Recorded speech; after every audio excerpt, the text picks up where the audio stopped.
नमस्कार. सुवर्णाज किचनमध्ये मी सुवर्णा तुमच्या सगळ्यांचे स्वागत करीत आहे. तर आपण आज पाहणार आहोत कारल्याची भाजी. त्यासाठी आपण हे कारले धुवून घेतलेले आहेत. आता आपण हे चिरून घेणार आहोत.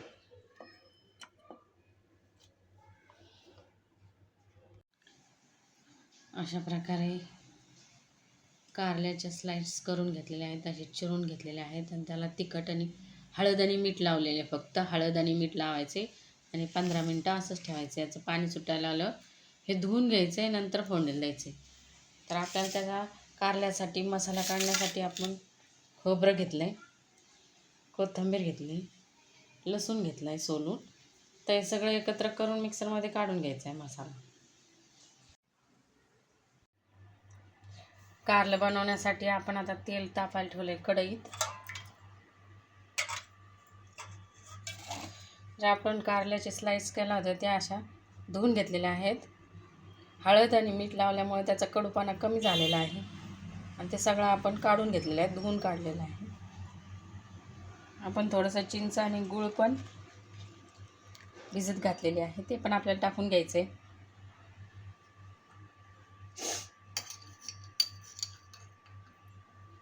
तर तेल गरम झालेलं आहे, आपण जिरे टाकले.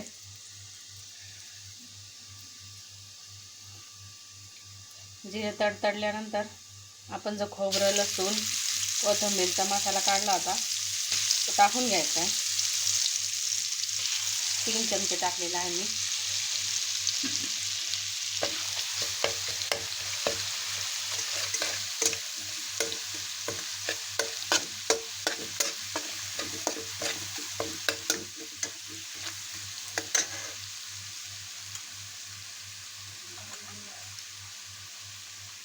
हळद टाकून घ्यायची चिमूटभर.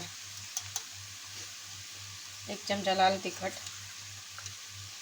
1 चमचा काळा मसाला,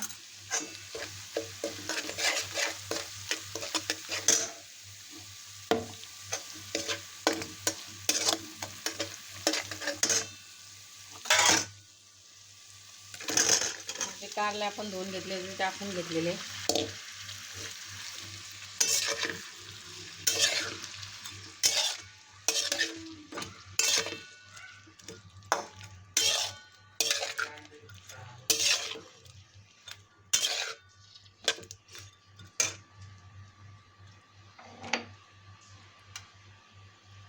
चिंच गुळाचा कोळ टाकून घेतला आहे.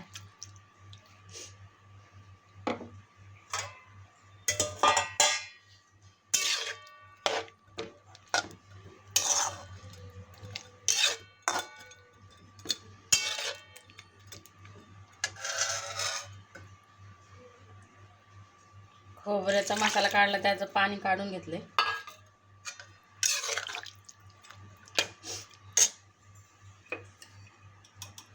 ते टाकले, त्यामध्ये चवीप्रमाणे मीठ टाकून घेतले.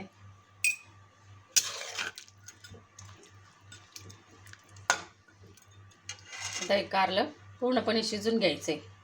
त्यात आपल्याला थोडा शेंगदाण्याचा कूट पण घालायचा आहे. अशा प्रकारे कारलं शिजून घ्यायचं आहे.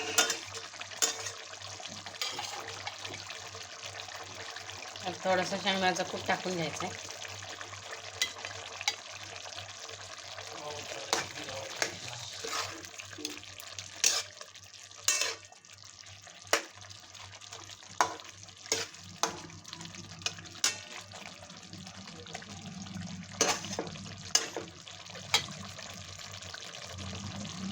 बारीक गॅस करून झाकण ठेवून शिजून घ्यायचं. अशा प्रकारे आपलं कारलं तयार झालेलं आहे. आता त्याची टेस्ट सांगणार आहे.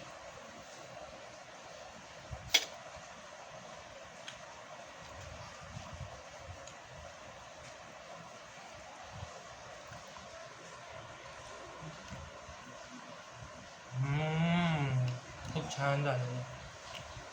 तुम्हाला ही रेसिपी कशी वाटली ते कमेंटमध्ये नक्की सांगा. व्हिडिओला लाईक, शेअर आणि सबस्क्राईब करायला विसरू नका. बाय.